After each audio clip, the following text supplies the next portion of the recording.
की आवाज, तेरी आवाज, मेरी आवाज।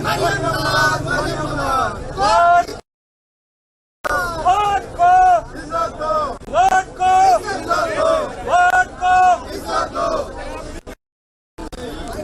हेलो,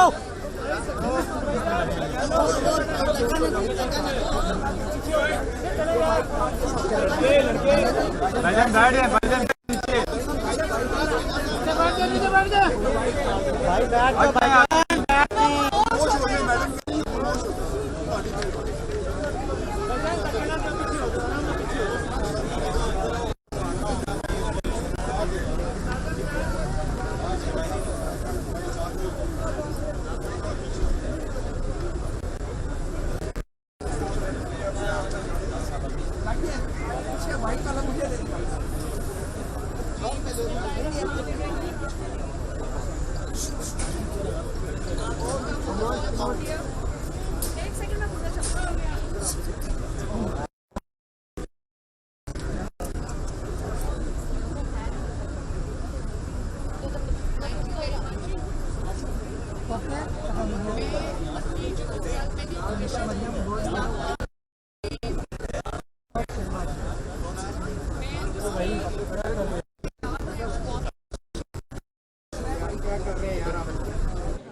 मेरा जो मुझ पर जो केस बनाया गया और जिसके नतीजे में मुझे सज़ा हुई, इलेक्शन से पहले 2018 के इलेक्शन से पहले अडयाला जेल में मैं और मेरे वालिद हम रहे। पनामा, मशहूर ज़माना जो पनामा केस था, उसमें जिसकी अपील की सुनवाई इस वक्त इस्लामाबाद हाई कोर्ट में हो रही है, तो उस सज़ा के बाद कुछ ऐसे शॉकिंग हकाइक मेरे सामने आए, कौम के सामने आए।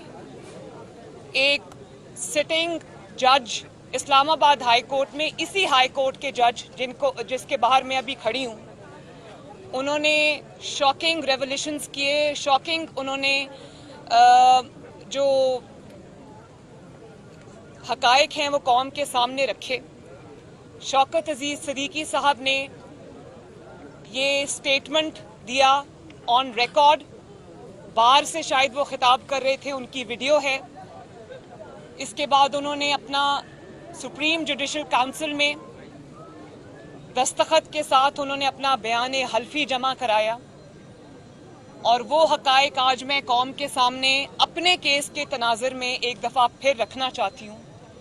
और वो ये हैं कि उन्होंने कहा कि उस वक्त के डीजीसी जनरल फैज़ हमीद साहब, अब मेरी बात को बीप नहीं करना, जनरल फैज़ हमीद साहब उनके पास तशरीफ़ लाए और उनको कहा कि मरियम नवाज और नवाज शरीफ को आपने इलेक्शन से पहले बेल नहीं देनी, और अगर आपने उनको बेल दी तो मेरी 2 साल की मेहनत खराब हो जाएगी, बर्बाद हो जाएगी, ज़ाया हो जाएगी। और फिर उनको ये कहा कि अगर उनको सज़ा हो जाती है, सज़ा हो जाएगी, तो उन्होंने ये कहा कि आपको कैसे पता है कि सज़ा हो जाएगी, आपको वर्डिक्ट का पहले से कैसे पता है? खुद चल के उनके घर गए। तो मैं आज ये बात मैंने अपनी दरख्वास्त में भी लिखी है, और मैंने ये कहा है क्योंकि इससे ये साबित होता है कि मेरा केस जो है वो पॉलिटिकली इंजीनियर्ड है। वो जनरल फैज़ हमीद साहब ने न सिर्फ ये कि उस केस को बनाया, उस केस को चलाया, उस केस में सज़ा दिलवाई जज बशीर के कोर्ट के थ्रू, और फिर उसके बाद यहाँ तक नहीं, उन्होंने इस बात को इंश्योर किया कि कोई ऐसा बेंच ना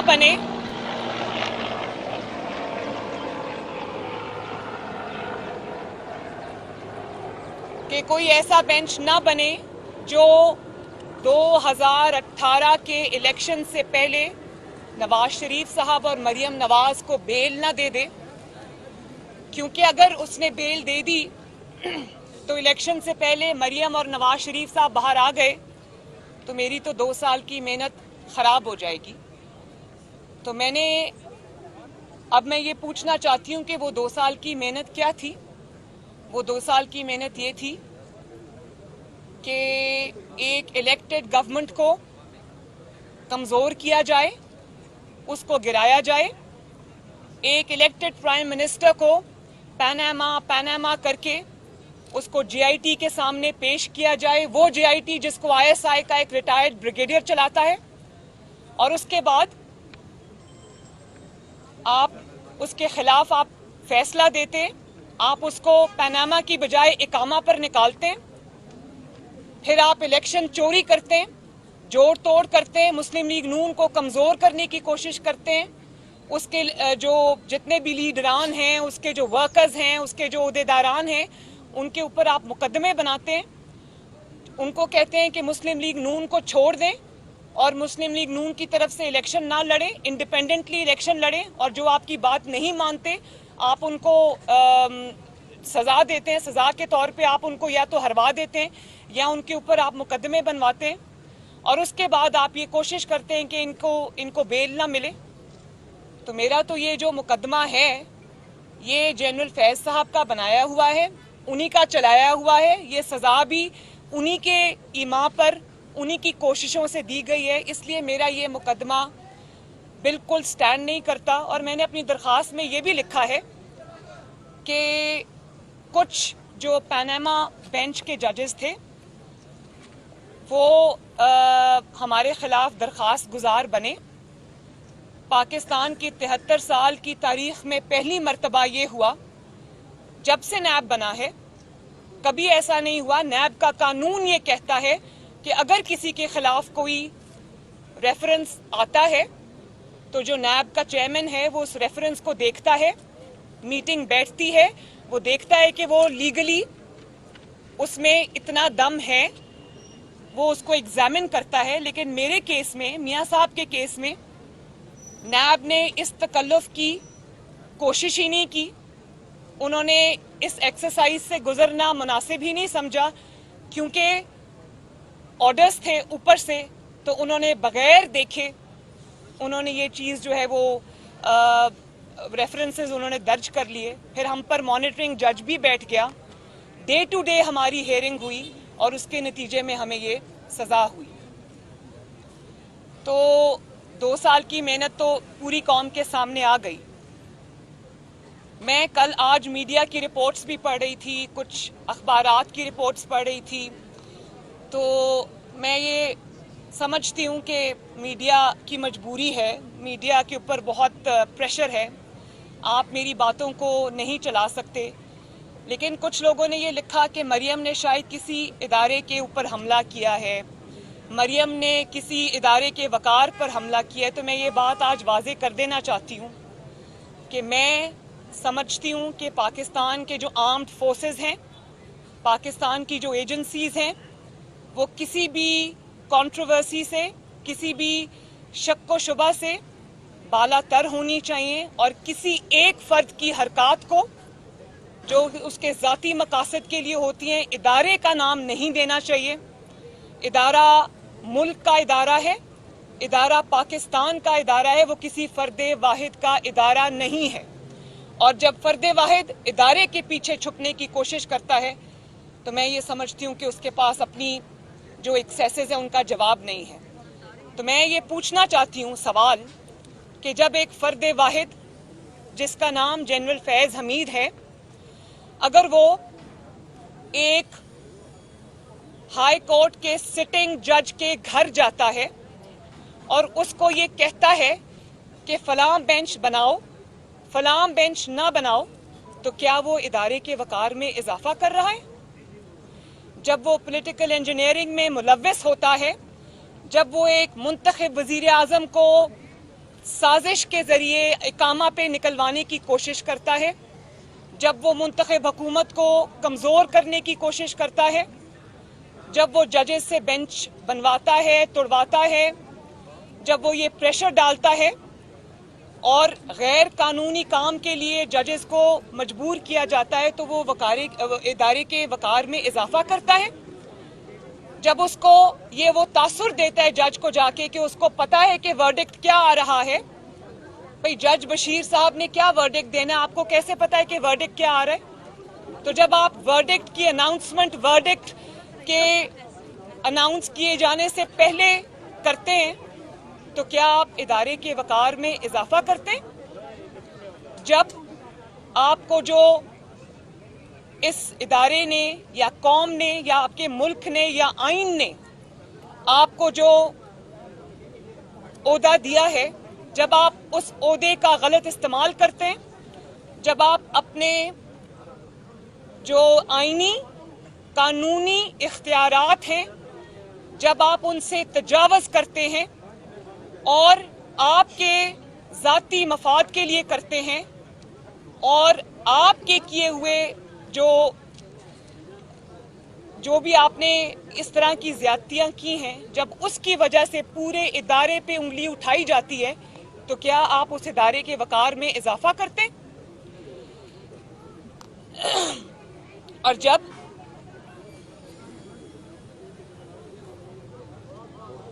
तरक्की करते हुए पाकिस्तान को आप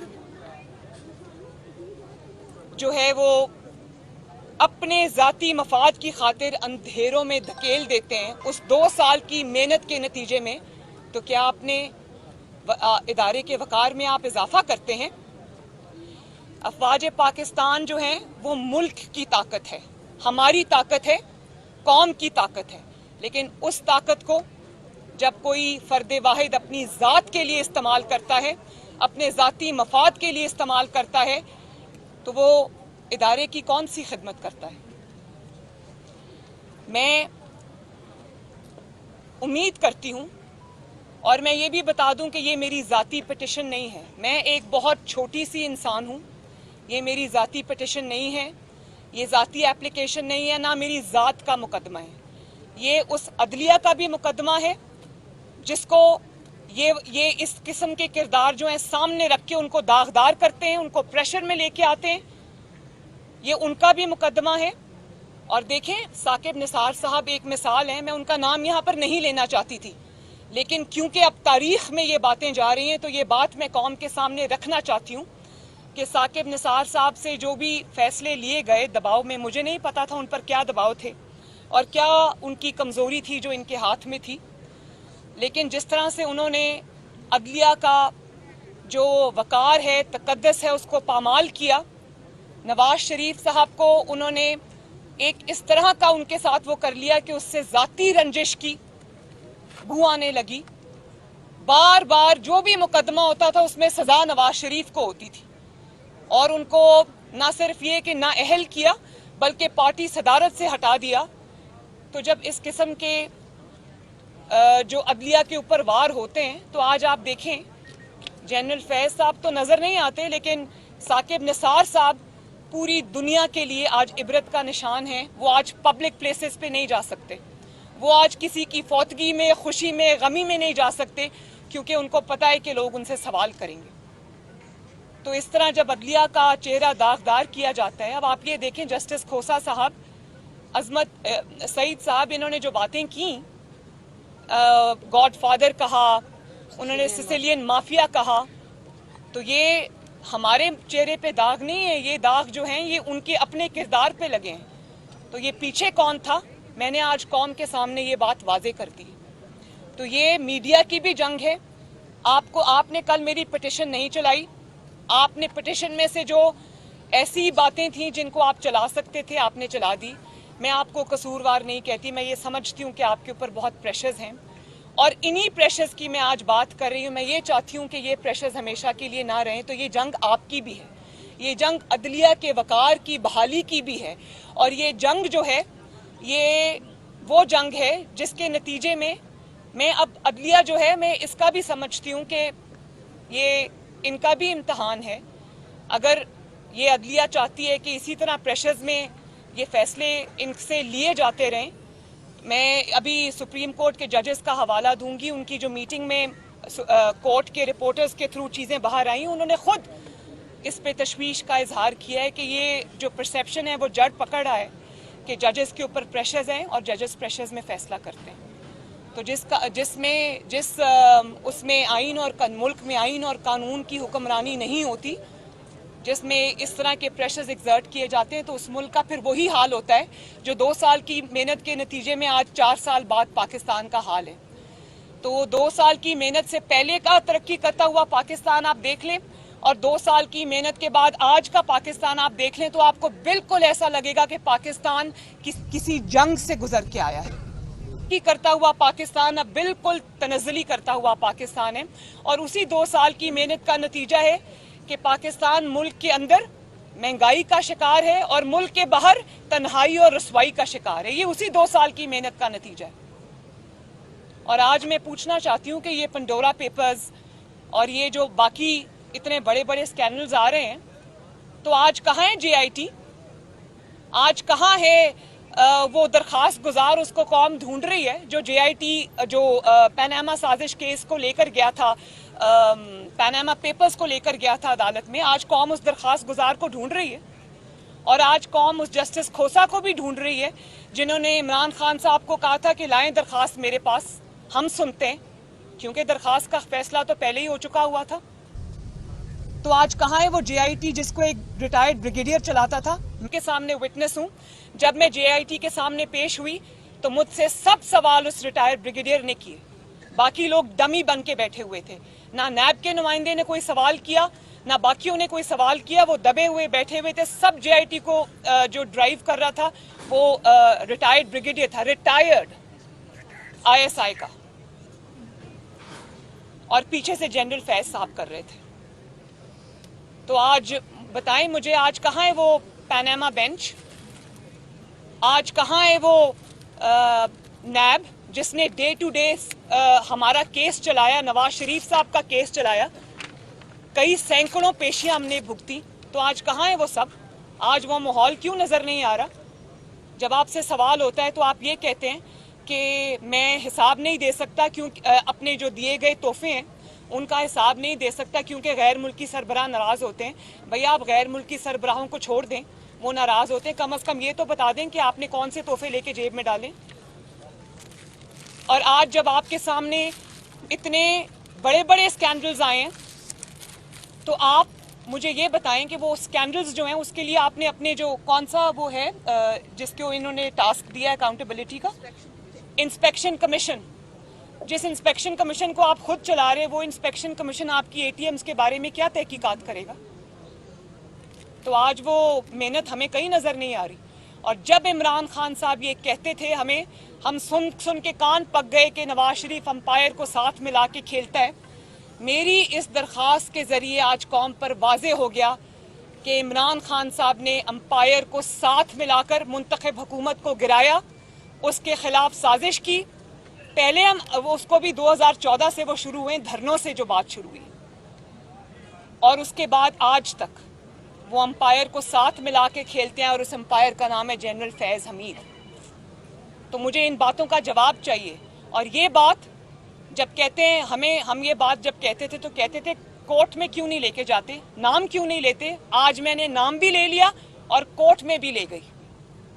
तो आप कोई सवाल है तो करें। मैडम ये बताएं कि जिस तरह इमरान खान ने पनामा पेपर्स को कोर्ट में लेकर गए थे, क्या मुस्लिम लीग नून पेंडोरा बॉक्स और पेंडोरा पेपर्स को कोर्ट में लेकर जाएंगे? देखिए, मुझे तो इंतज़ार है कि जस्टिस खोसा साहब आएँ और मुझे कहें। इमरान खान साहब ऑन रिकॉर्ड हैं, मुझे तो जस्टिस खोसा ने नहीं कहा कि आओ और लेके आओ पनामा पेपर्स, मैं फैसला करता हूँ, पेंडोरा पेपर्स लेके आओ। जी कयूम सदीकी साहब जी। अच्छा, आपने अभी जनरल फैज का नाम लिया, आपने चलाया? चल रहा आप कोर्ट में तो आई हैं, क्या आप कमर जावेद बाजवा साहब को ये तमाम चीज़ें लिख के भिजवाएंगी कि आपका एक ऑफिसर इस तरह डेमोक्रेसी के खिलाफ मैनिपुलेट करके और साजिश करता है? मेरा ख्याल है कि मेरी पिटिशन में हर चीज़ सामने आ चुकी है, और उसका सही होने का सबूत ये है कि जब ये इल्ज़ामात जनरल फैज़ हमीद साहब पर लगे, वो DGC थे, और इल्ज़ामात लगाने वाले जो हजरत थे वो सिटिंग हाई कोर्ट के, इस्लामाबाद हाई कोर्ट के जज जस्टिस शौकत अजीज सिद्दीकी थे। और जिस शख्स के बारे में वो इल्ज़ामात लगे, वो शख्स इस पाकिस्तान का 3 दफा का मुंतखब वजीर आजम था और इस पाकिस्तान की सबसे बड़ी पार्टी का आज भी सरबराह है। तो ये कोई नॉन सीरियस एलिगेशंस नहीं थे, ये कोई ऐसी बात नहीं थी जिसको कारपेट के नीचे स्वीप कर दिया जाता या जिस पे आंखें बंद कर दी जाती। मैं ये समझती हूँ कि अगर इन इल्जामात में सच्चाई ना होती तो आज तक न सिर्फ ये कि उसकी तरदीद आ चुकी होती बल्कि पूरी कौम तरदीद को सुन भी लेती। तो तब भी तरदीद नहीं की गई क्योंकि वो बात सच थी। आज भी 3 साल गुजरने के बावजूद उसकी तरदीद नहीं हो सकी। तो क्योंकि एलिगेशंस इररिफ्यूटेबल हैं, हकायक कौम के सामने हैं, गवाहियां कौम के सामने हैं और मैं ये भी उम्मीद करती हूँ कि इस अदालत से जिसके आगे मैंने ये पिटिशन रखी है या ये एप्लीकेशन रखी है मुझे इंसाफ मिलेगा। और हर इंसाफ जो है वो कहते हैं कि ना सिर्फ होना चाहिए बल्कि होते हुए नजर भी आना चाहिए। कौम को नजर आना चाहिए कि जस्टिस शौकत अजीज साहब को भी बुलाएं, उनसे हल्फ लें कि जो उन्होंने बात की है उस पे वो क्या कहते हैं और जनरल फैज हमीद साहब को भी कटहरे में खड़ा करें, उनसे पूछें, उनसे भी हल्फ लें कि वो कहें कि मैं अल्लाह ताला को हाजिर नाजिर जान के कहता हूं कि मेरे खिलाफ ये इल्जामात झूठ हैं। और अगर झूठ होते तो बहुत पहले तरदीद आ चुकी होती क्योंकि ये कोई बच्चों का खेल नहीं था। सिटिंग डीजीसी पर इल्जामात लगे थे और अगर ये पहला आपका रिएक्शन क्या होता है, अगर आपने कोई क्राइम कमिट नहीं किया होता तो आपका रिएक्शन ये होता है कि आप खड़े होकर ये कहते हैं कि ये शख्स झूठ बोल रहा है और आप चुप सिर्फ तब करते हैं जब आपके दिल में चोर होता है, जब आपने वो काम किया होता है। तो 3 साल गुजर गए, कोई भी तरदीद नहीं आई, बिल्कुल, बल्कि उल्टा शौकत अजीज सिद्दीकी साहब को सजा हो गई सच बोलने पर। तो ये मैं एक्सपेक्ट करती हूँ कि इस अदालत से मुझे इंसाफ मिलेगा और डीजीसी साहब को भी यहाँ और जो अब डीजीआईएस आए हैं उनको भी खड़ा करेंगे, उनसे हल्फ लेंगे, वो अल्लाह ताला को हाजिर नाजिर जान के अपनी बात करेंगे। तो ये जो इंसाफ है ये कौम को होता हुआ नजर भी आना चाहिए।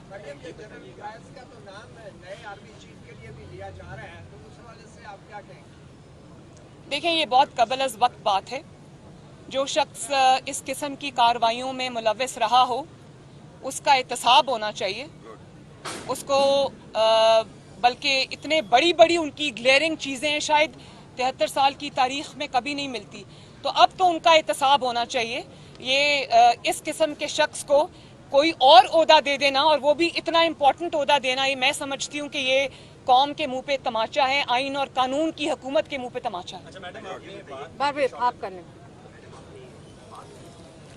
आईएसआई के खिलाफ मैडम आपकी जमात के बारे में ये तासुर किया जाता है कि आप एक एस्टैब्लिशमेंट हैं, शहबाज शरीफ तो एस्टैब्लिशमेंट। आप मुझसे मेरी बात करें, शुक्रिया, मैं अपनी बात कर रही हूँ ना। जमात का पूरा ये शहबाज शरीफ साहब कौन एतमाद के ऊपर है, आपके साथ स्टैंड कर रहे हैं इस एप्लीकेशन के ऊपर, पिटीशन के ऊपर, क्योंकि मैडम आप मुझसे थैंक यू, ये जमात की बात नहीं है, ये मेरी पिटीशन की बात है जो मेरी ज़ात और नवाज शरीफ साहब से रिलेटेड है।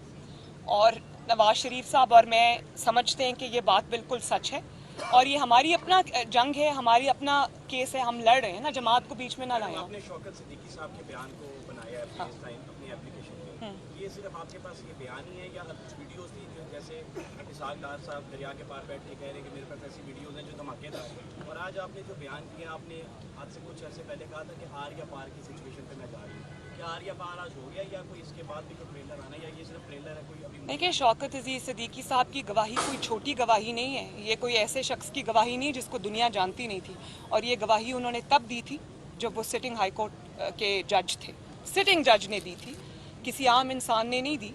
और उसके बाद उसको करॉबरेट करते हैं वो सारे एनसुइंग इवेंट्स जिसमें जो अरशद मलिक साहब मरहूम जो हैं उनका वीडियो पे बिल्कुल एक ऐसा बयान है जो हर चीज़ को क्लियर कर देता है। तो इसके अलावा आपको अब और क्या सबूत चाहिए? बारी बारी कर लास्ट क्वेश्चन।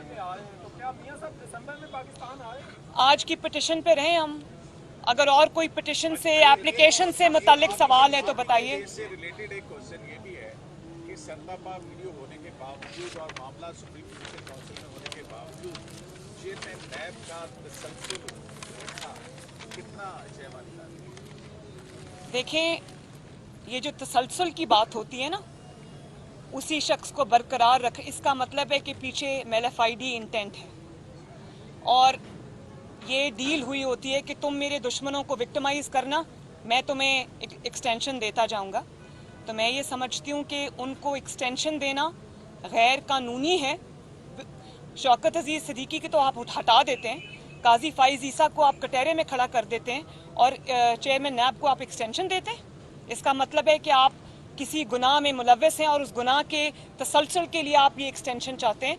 तो ये एक्सटेंशन ना सिर्फ ये कि गैर आईनी है बल्कि गैर कानूनी है और मैं ये उम्मीद करती हूँ कि अगर ऐसा कुछ हुआ तो किसी भी कोर्ट ऑफ लॉ में वो स्टैंड नहीं करेगी बल्कि स्ट्राइक डाउन होगी और होनी चाहिए। भाई उन्होंने जब कहा है तो उनसे पूछ लें।